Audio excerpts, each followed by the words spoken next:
Are currently underway into the homicide. Now, could the top presidential contenders be rethinking their campaign focus to the first-time voters and, of course, the youth in the wake of the dismal registration of the younger people as voters ahead of the August 9th polls?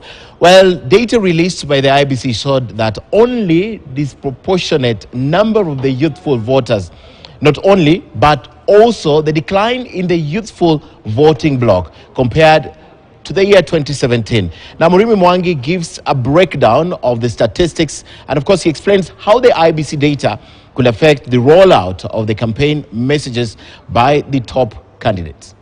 In the 2022 race to State House, the youth factor has been a dominant aspect of the political battle lines in the scramble for the block of voters aged between 18 and 35 years. A state of affairs that has seen front-runners, former Prime Minister Raila Odinga and his main rival William Ruto, as well as Roots Party presidential hopeful George Wajackoyah, incorporate such youthful inducements as deliberate selection of campaign messages deemed attractive to the youth, as well as selection of entertainment themes and choice of musicians popular with the youthful age group.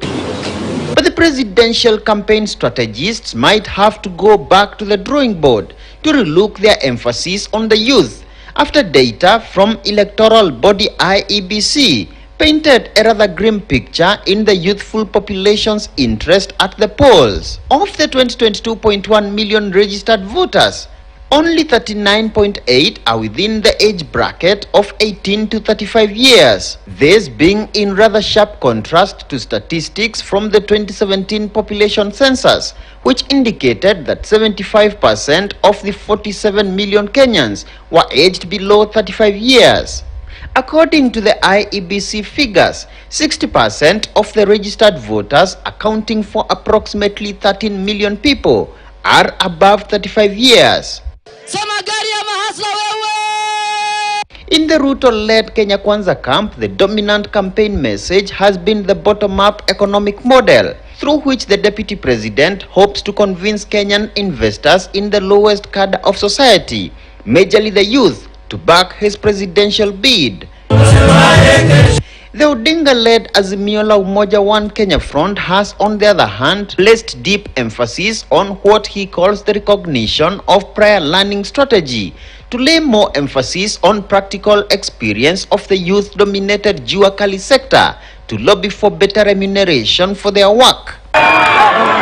Wajackoyah, on the other hand, has been popularizing his bid on, among other campaign messages, a call for legalization of marijuana growing, prostitution and liberation of snake keeping as an incentive for the country's economic liberation. The youth turnout in previous polls has been documented as lower than that of the age group above 35 years. I'm a mother to youth. So I'm your mother. And in this government, there will be your mother who will remember you every day, who will listen to you, because we can't know about you without talking to you, without listening to you. And I know that inside that government will be youth.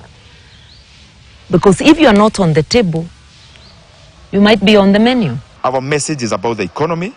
It is being received very well across the country. And as you can see, even on the polls that are coming out, Kenya Kwanza is clearly ahead, because Kenyans are tired of Sarakasi, and Kenyans are tired of things that do not necessarily manifest on progress on their side. The IEBC statistics show a drop of 7.7% in female youth voters compared to the 2017 polls, while their male counterparts have also dropped by 2.8%. The statistics further show that women are 49.1% of the registered voters, compared to 50.8% of their male counterparts set to vote in the August polls. Odinga has already unveiled his manifesto, with Ruto set to formally unveil his on the 30th of June. Murimi Mwangi, KTN News. There is an absurdity in what we are reporting, because ideally the youth should always constitute majority. And whenever the voter registration is done, they target the first-time voters who have not registered